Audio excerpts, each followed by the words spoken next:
you want to drain your freshwater tank, first of all, open that valve. Secondly, if you want to drain your recovery tank, it would be the other two valves. And then if you want to combine them, say you're not going to recover, you open the two that go to the tanks. What that will do is that gives you 540 gallons of fresh water. If your recovery tank, say your bag filter ripped and you have a ton of sediment in your recovery tank, before you use that for fresh water, make sure to rinse it out. Oh yeah. And vacuum it out. Even if you got to use a gas station vacuum or something, just do whatever you got to do. Or in the past, when I get our Wheelie bin systems ready to go, because we'll demo them before we sell them just to make sure that they're running right, I'll actually use the AZV with the scupper tool.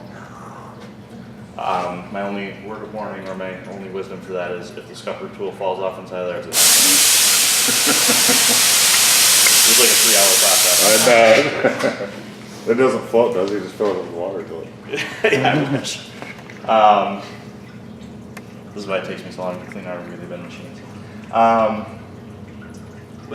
With these reels, your top reel,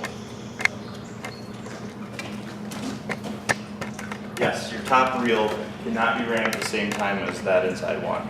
The reason for that is the lines aren't big enough to support water to both reels at the same time.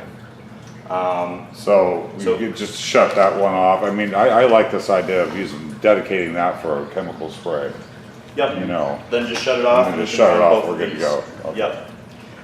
If you do try to use both at the same time, you just won't get enough flow. I mean, the machine doesn't flow up or anything, it just doesn't work. These, once again, also have shut-offs. Beautiful. And the quick connects.